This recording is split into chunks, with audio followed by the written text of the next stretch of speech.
Mesdames, Messieurs, le Congo sous la dictature de Sassou et d'Nguesso est comme un corps sans anticorps. Autrement dit, les Congolais sont devenus des étrangers dans leur propre pays. C'est les étrangers qui font la loi sur invitation du dictateur Sassou Nguesso, avec la complicité du dictateur Sassou Nguesso. Et comme on vous l'a toujours dit, que les mêmes causes créent les mêmes effets. Nous sommes là dans le monde des causes et des conséquences. Et dans la règle d'or, ne faites jamais autrui ce que vous ne souhaitez pas qu'on le fasse sur vous-même. Mesdames, Messieurs, peuple congolais, vous le saviez très bien qu'en 1997, la France et sa France Afrique avaient structuré, organisé et managé une coalition de pays qui étaient venus attaquer la démocratie naissante. Et cette coalition de pays, oui, regroupait les pays comme le Tchad, le Gabon, la République démocratique du Congo, qu'on dit les Aïrois, le Rwanda, le Burundi et l'Angola. N'oublions pas les mercenaires libanais et beaucoup de choses qui sont venus. Donc, la France, par exemple, en 1940, fut attaquée par un seul pays, l'Allemagne. Et la France fut libérée par des alliés, une coalition de pays. Mais nous, ce fut l'inverse. C'est-à-dire, la France a structuré une coalition de pays qui sont venus nous attaquer en 1997 en installant le dictateur Sassou Nguesso. Et donc, nous nous battons tout seuls pour se libérer. Et donc, pendant ce coup d'État de 1997 qui a réinstallé Sassou Nguesso au pouvoir, mais la France-Afrique et Sassou Nguesso n'étaient pas venus seuls. Ils étaient venus avec des mercenaires. Et donc, beaucoup sont restés là, se sont installés là, les mercenaires, qui protègent le régime de Sassou Nguesso. Et ce n'est pas tout. En plus de ces mercenaires, Sassou a apporté, a invité encore beaucoup d'autres étrangers. L'enjeu était d'inverser la population de souche ou la population locale. C'est euh, une haute trahison. Et donc, les Congolais ont le sentiment qu'ils sont laissés pour compte. Qu'à la tête de ce pays, ce n'est pas un Congolais, c'est un étranger qui est là contre ce pays. Et depuis 1997, déjà à nos jours, les faits sont là, donc vous allez les constater. Mesdames, Messieurs, peuple congolais. Donc, nous allons ici vous parler ou alerter, parce que nous sommes je fais partie des lanceurs d'alerte. Un lanceur d'alerte, c'est comme un chien qui aboie, qui alerte du danger. Et je vais aussi les consciences des uns et des autres pour se rendre compte qu'il y a quelque chose qui ne va pas dans ce pays. Il y a quelque chose d'insupportable, d'intolérable, d'inacceptable, oui, d'inadmissible pour quelqu'un qui aime son pays, qui est dans son pays, que vous n'êtes plus chez vous. Il ne s'agit pas de faire ici de l'ostracisme. Et ce que vous allez entendre va certainement éveiller les consciences des uns et des autres que le danger est réel. Il s'agit aussi ici d'éveiller les étrangers qui sont en ce moment au Congo. Et que, bon ben, attention, ce qui s'est passé déjà en 1978, sous le règne de Yobio Pango, paix à son âme, où il avait expulsé tous les Ouest africains, vous vous souvenez. Opération Mbata Makolo, en 2013-2014, on a expulsé plus de 90 000 Zaïrois en face, traverser le feu au Congo dans les conditions d'inhumanité. Vous avez vu ce qui s'est passé en Afrique du Sud. en 2019. Et le risque est réel. Et c'est ces éléments-là que je vais vous alerter. Mais avant de commencer, je vous laisse avec quelques images qui vont certainement éveiller votre conscience.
Mesdames, Messieurs, donc ceci dit, donc nous allons entrer dans le vif du sujet. Parce que la situation mérite d'être traitée parce que l'ignorance est la plus des souffrances. Le savoir et la connaissance libèrent. Mesdames, Messieurs, être citoyen, c'est d'agir en permanence. Et pourquoi?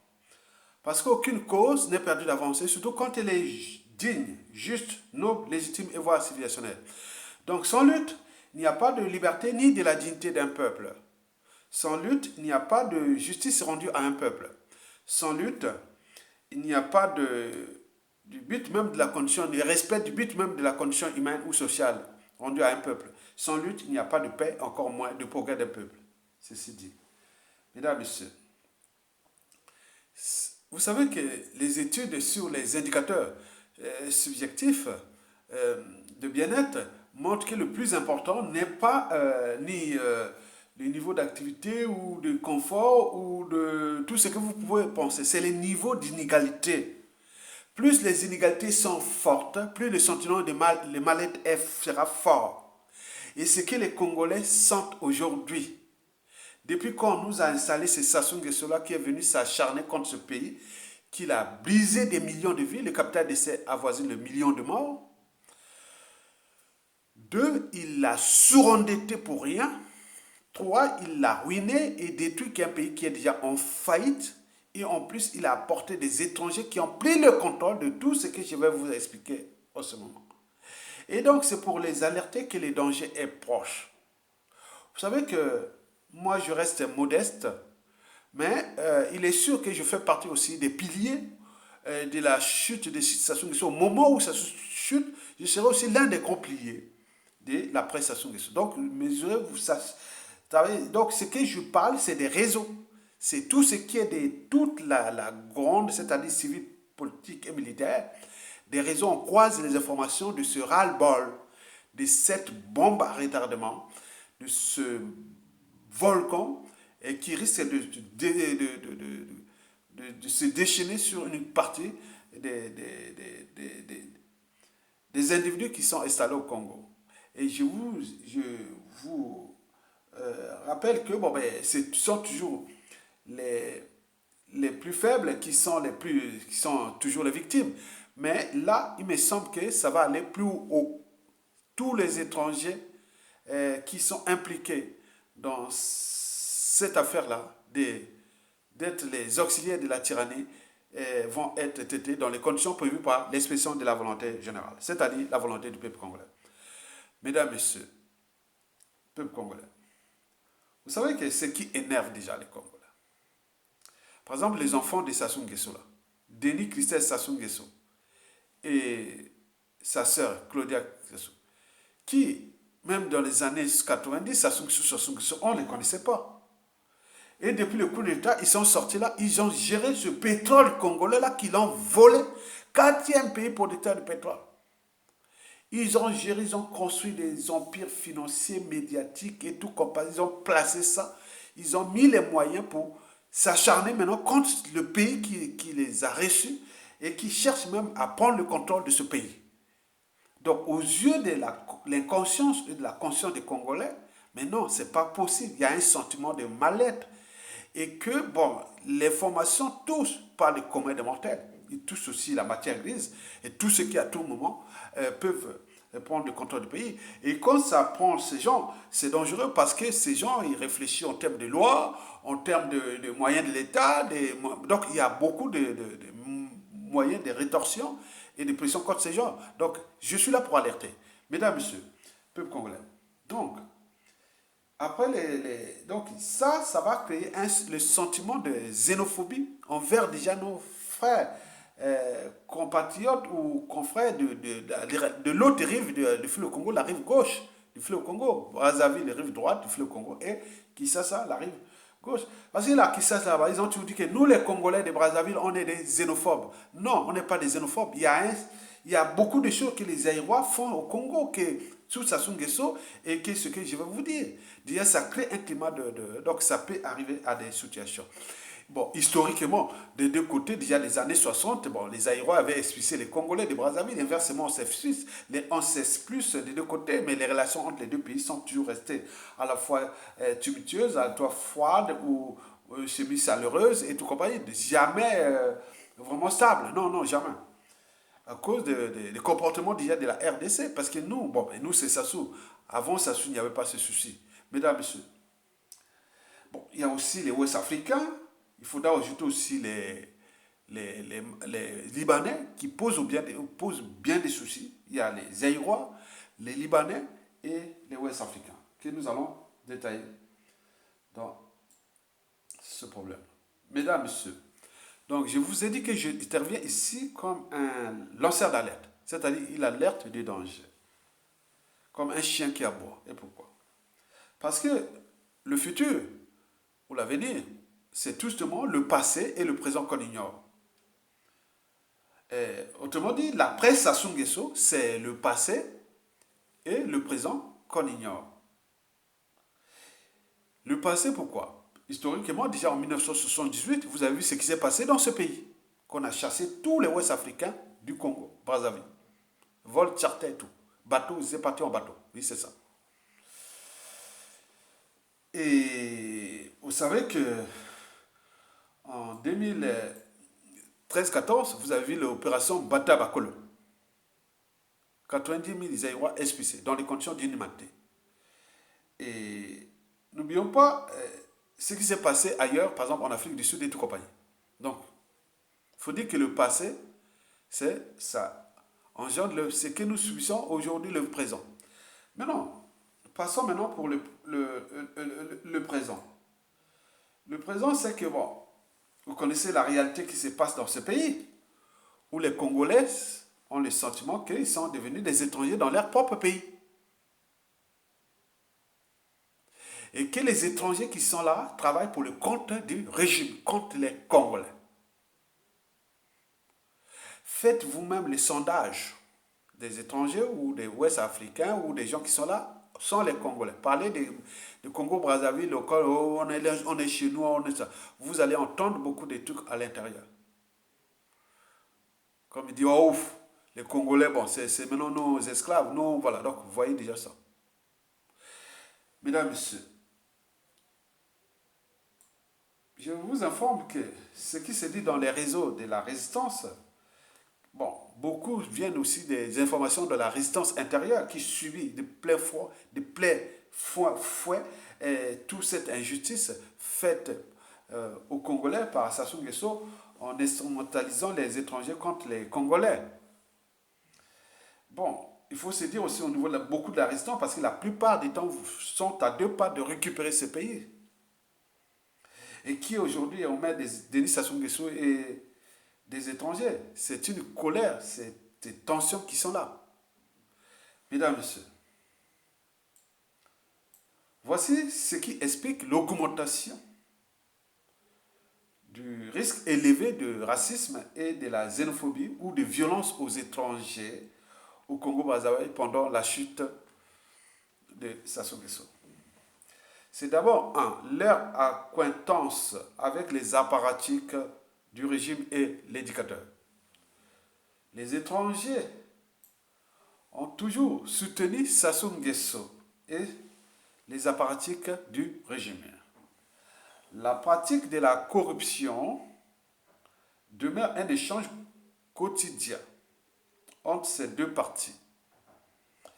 Les faveurs dans le traitement des dossiers administratifs demeurent un véritable levier d'alliance entre les étrangers et les apparatchiks du régime. Les Congolais de souche sont considérés comme les citoyens des derniers rangs et demeurent sur les côtés de balances défavorables. 2. La collaboration dans le blanchiment des fonds des deniers publics congolais. Récemment, Sassou et son système ont inauguré des compagnies privées à Pointe-Noire. Cette démarche a été ou avait été considérée de non responsable dans la mesure où l'État congolais ne pouvait pas engager d'autant de ressources. Personnel, sécurité, agents, argent et compagnie. Permettant à Sassou de se rendre à Pointe-Noire et procéder à l'inauguration des entreprises non publiques. En réalité, c'est-à-dire Sassou, si les Congolais, ils ont refusé Sassou Nguesso. Il ne faut pas voir comment Sassou a pu mobiliser du monde, de la sécurité et tous les moyens qu'ils ont mis, que ce soit le matériel, oui bien sûr c'est moyen de l'État, mais surtout les hommes qui ont assuré la sécurité et autres, c'était tous des étrangers. Il a fait venir beaucoup d'étrangers qui sont déjà sur le territoire, plus ceux qui ont été importés, plus les mercenaires qui sont toujours des étrangers. Donc les gens se voient comme dans une machine à laver. Donc ils se disent, non mais comment on n'est plus chez nous? Les populations de Pointe-Noire, une ville pétrolière, une ville de plus de 800 000 habitants, ils ont vu les étrangers avec leurs moyens, tout ça, ils sont là, ça se comme un étranger qui est dans votre pays. On a le sentiment qu'on est dans un pays occupé. Mesdames, Messieurs, plusieurs Congolais savent que les chefs de ces entreprises sont des étrangers ayant des relations étroites avec la famille du dictateur Sassou Nguesso ou autres indigènes au service de la dictature. Les Congolais sont donc convaincus que les étrangers à la tête des entreprises jouent le jeu d'un Nguesso dans le blanchiment des capitaux du Congo.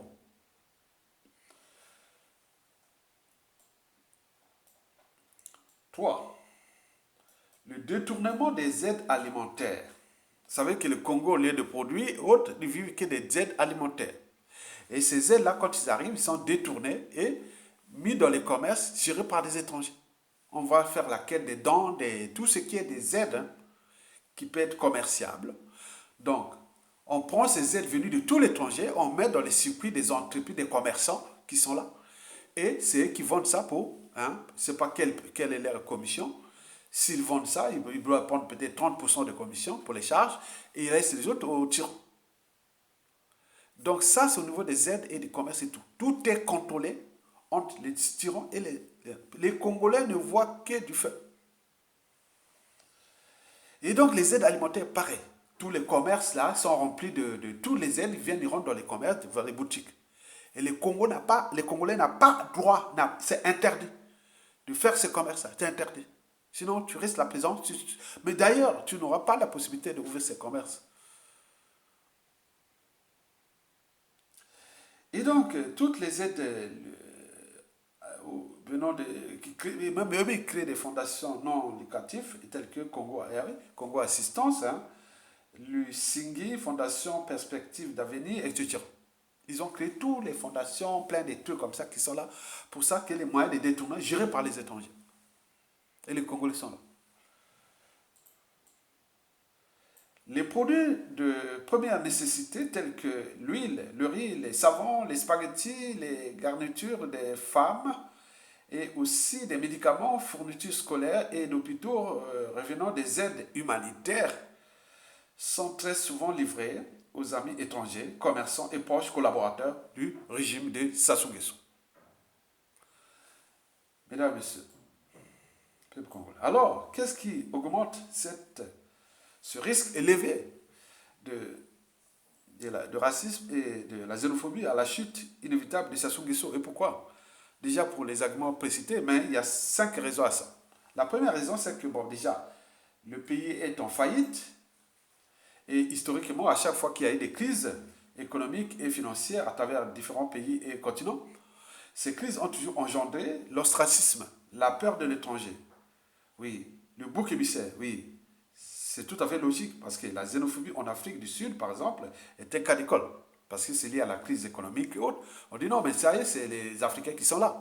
Mais non, là, dans la population, ils sont qu'aux aguets. Ils regardent là, ils regardent ces gens-là. Donc, ce pays qui est déjà en faillite, qu'on va prendre un pays en faillite, ça c'est 100%, ils ont ruiné, détruit. Et donc, il y a des systèmes D et d'autres, ils cherchent à aller là-bas. Mais comme le régime a mis tous les moyens de sécurité pour protéger ses étrangers, donc les Congolais, ils savent bien qu'ils ne prennent pas de risque d'aller raisonner ces étrangers que vous n'êtes pas chez vous, repartez, autres. Allez parler que vous n'êtes pas chez vous, vous risquez de se trouver en prison ou même disparition suspecte ou forcée. Donc, on est dans un pays occupé. Mesdames et messieurs. La deuxième raison, c'est que, bon, ben, sur les 5 raisons, les Congolais ont le sentiment d'être déclassés au dernier rang. Et ils sont devenus comme des étrangers dans leur propre pays, sur invitation, la bénédiction, bien sûr, du dictateur Denis Sassou Nguesso. Et donc, il y a des lois, il y a beaucoup de choses qui sont mises contre les Congolais. Et dans ce climat d'occupation, les étrangers font ce qu'ils veulent. Ce qu'ils veulent. Au niveau de la vie privée des Congolais. Que ce soit leurs femmes, leurs familles, beaucoup de choses qu'ils ne veulent pas raconter. Pour respecter un peu la dignité de ces gens-là. Qu'ils ont été vidés de leur pouvoir d'achat, vidés de tout. Donc le but est que les Congolais soient pauvres, soient bas. Que le pouvoir d'achat n'est que du côté des étrangers. C'est structuré, organisé et managé. Vous avez tout compris. Je vais vous en citer quelques exemples. Bon, cette injustice qui règne les jours de prière, par exemple. Bon, on n'est pas contre les musulmans, mais quand un pays est bloqué, les jours de prière, qu'il n'y a plus de commerce, comme ils ont pris le monopole de tous les commerces, donc tout le pays est aux arrêts. C'est comme les obéissants. Il y a même arrogance qui siffle, ils font tout. Or, avant Sassou Nguesso, il n'y avait pas ça. Déjà d'une population qui est de 90% animiste et 90% chrétienne, qui n'ont pas ces coutumes-là et autres. Donc, on vient bloquer un pays et ils font leurs fêtes et tout ce qui est même la fête musulmane et tout ça, les ramadans, tout. Donc, ça devient un bazar. Et donc, je dis, non, mais à un moment donné, ça va arrêter. Oui, ça va arrêter. Je vous dis, ça sera. Donc, cette injustice sera corrigée par la loi dès la chute de Sassou Nguesso. Retenez bien. Toujours sur cette problématique que les étrangers ont pris le contrôle du Congo. Bon, les étrangers, bon, ben, ils sont dans les administrations, que ce soit les papiers, que ce soit même les condamnations, même tout ce qui est des administrations. Ils sont partout, ils contrôlent tout par la corruption, achat de conscience et autres. Donc, puisque les Congolais, on leur a réduit le pouvoir d'achat. Le pouvoir d'achat est du côté de ces étrangers. Et donc, ils sont obligés de soumettre donc, la corruption dans le système judiciaire, les pièces administratives, visa, passeport, tout, achat des terrains, acquisition des biens, et surtout accès au crédit facilement que les Congolais, difficile d'avoir un crédit si tu n'es pas coopté par le régime ou que tu es membre du clan du régime, tu n'as pas. Mais alors que l'étranger, bon, vite fait, c'est fait. Donc il y a ce sentiment d'injustice et qui est là, que les dossiers sont là, tout est connu, tout est sur dossier, qui sera à la chute de Sassou remis d'un côté. pour les dossiers du ministère de l'Intérieur, et d'autres la justice, et d'autres les affaires étrangères, avec tout ce qui va arriver. Tout est déjà prêt pour eux. Et donc, il faut savoir que, troisième exemple, il faut savoir que 2 tiers des étrangers font souvent du travail obligatoire aux Congolais. C'est-à-dire, on les fait travailler sans les payer. On dit, bon, ben, tiens, ça, qu'est-ce que tu es Congolais, tu ne veux rien. Tu travailles un mois, bon, on te dit, on te paye pour 10 jours. Wow, pour ça. Tu n'as pas à te plaindre. Donc, ils ne sont pas payés, ils sont maltraités. Et surtout les Libanais et les Chinois et les d'autres Pakistanais et les Ouest-Africains, vraiment, ça mise des Congolais. Bon, au niveau de la zone CEMAC, c'est-à-dire l'Afrique centrale, les Gabonais, Congolais de la RDC, autres, il n'y a pas. C'est souvent les Ouest-Africains, les Libanais et les Asiatiques et les Indo-Pakistanais. Et donc, ça sera corrigé. On parle aussi de la pédophilie, les viols et autres, mais ça, c'est surtout les Libanais. Les Libanais sont en première ligne, seront même les premières victimes de ces collatéraux, de ce qui va se passer. Donc, ils doivent se préparer déjà à ça, parce que là, ça ne sera pas facile de refaire ça. Donc, les Libanais sont indexés au Congo, ça devient le problème. Non seulement qui sont au sein des réseaux de lobbying pour les codes éducateurs, mais également, ils en abusent beaucoup des Congolais, des Congolaises, surtout les femmes, les viols, les tuent, voilà. Ce qui est signalé, vous pouvez taper les Libanais au Congo, les viols et les autres, donc vous allez voir beaucoup d'images. La troisième raison, c'est que les étrangers, voilà, donc c'est le cas des enfants de Sassou Nguesso.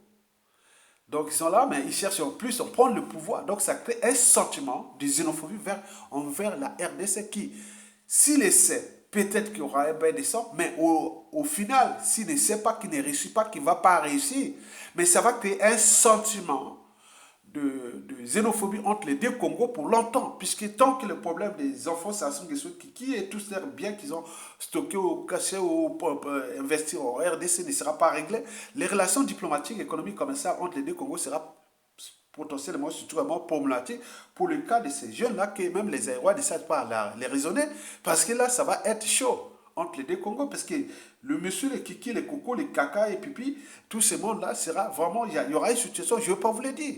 C'est une volonté générale. C'est une affaire d'État. Vous avez tout compris.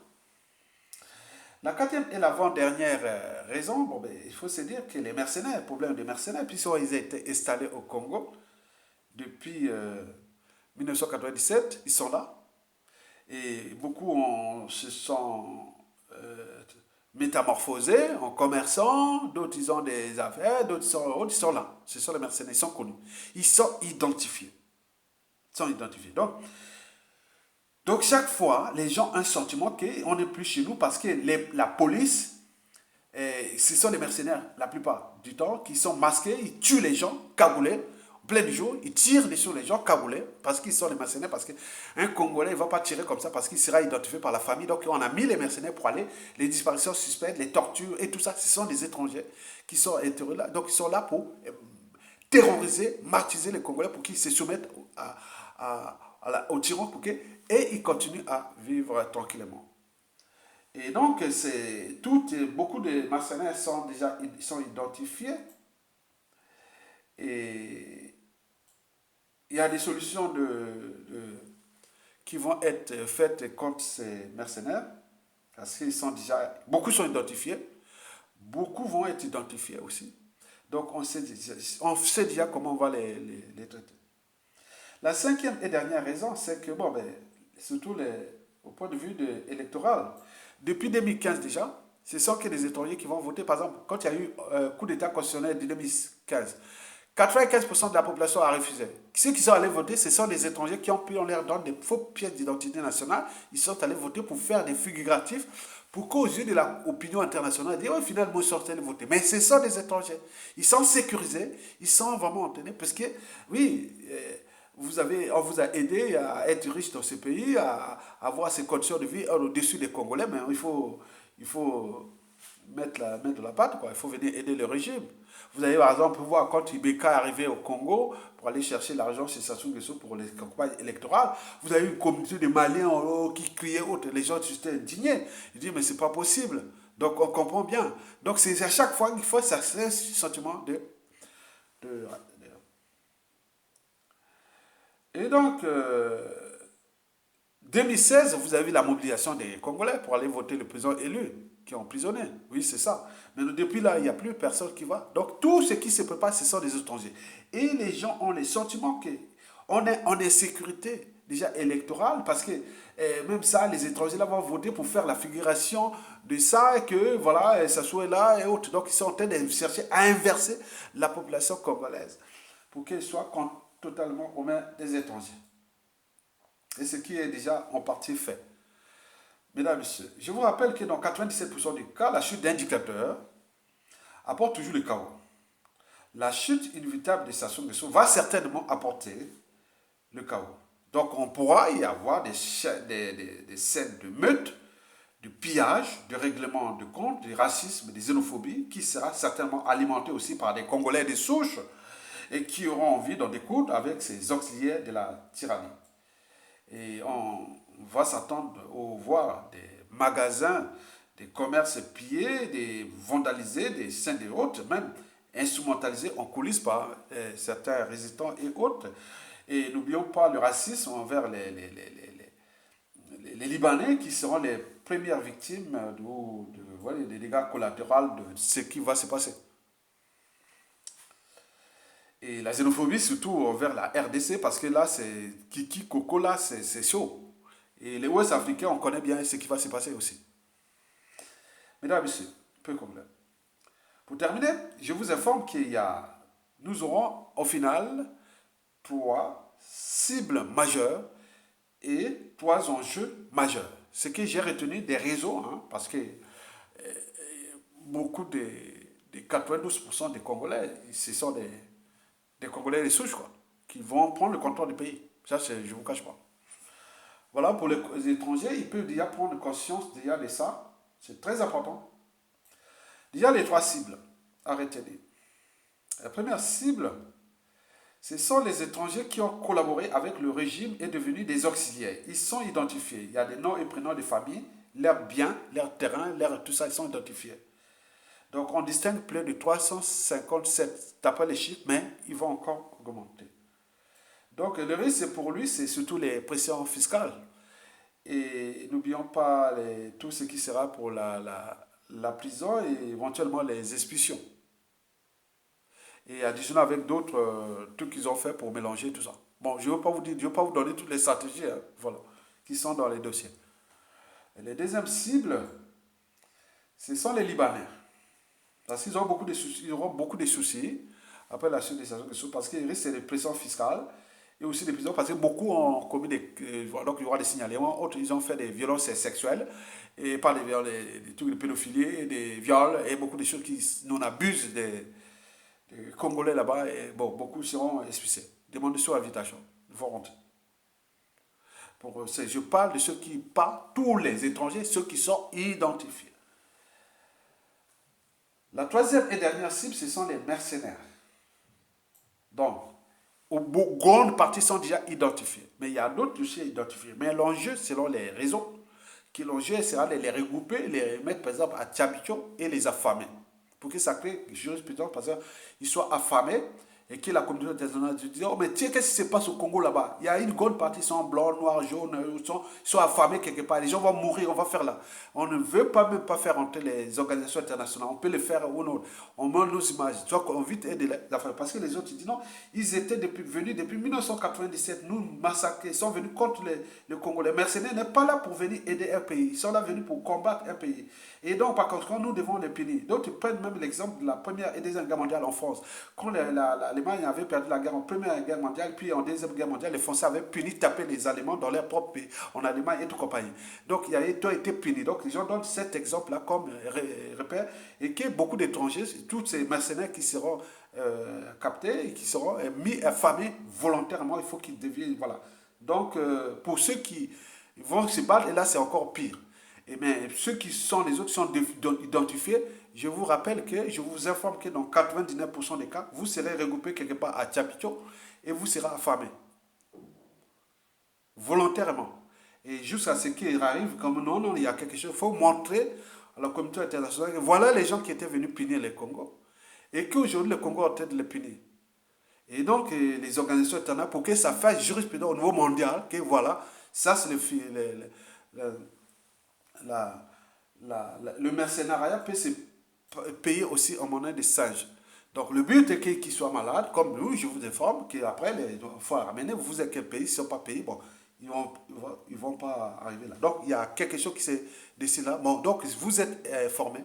Parce que l'enjeu, c'est-à-dire, le Congo a été humilié, a été occupé, et parce qu'il est tout juste euh, légitime de s'en prendre déjà à Jean de Sassou et ses étrangers qui étaient des auxiliaires. C'est ce qui se décide.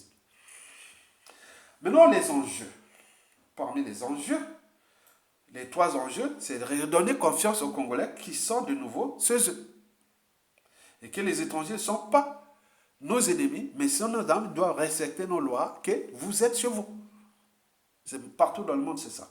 Le deuxième enjeu, c'est la souveraineté, parce qu'il y a une crainte qu'on risque d'être envahi.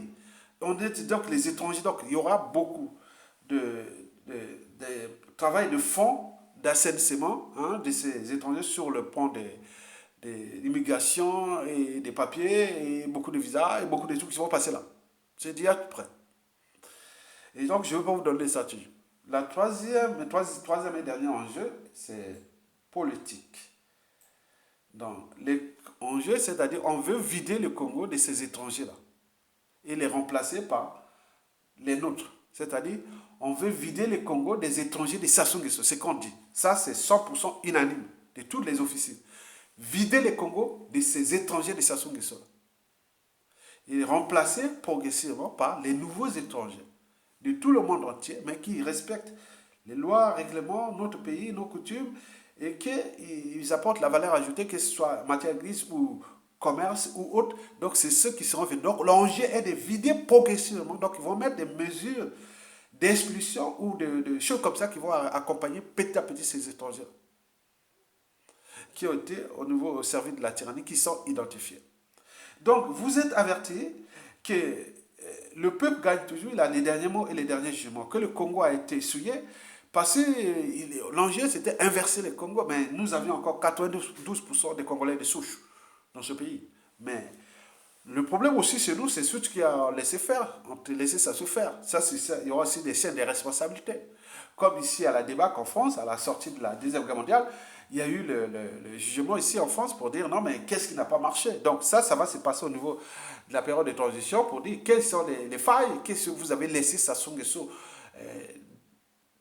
briser des vies, surendetter abusément ce pays, le ruiner, le détruire, rendre ce pays une poudrière, et chercher même à placer son fils et autres, le clan qui risque d'arriver dans un bain de sang parce que les gens disent cette fois-ci on ne se laissera pas faire. Mais il y a aussi ce problème des étrangers et qu'il a laissé ces étrangers agir là-bas. Donc les étrangers, vous êtes au Congo, retenez bien que ce qui va arriver va se passer par la loi.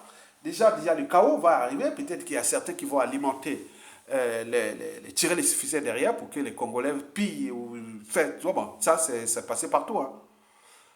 Même en France, pendant la fête de la Seconde Guerre mondiale. Hein.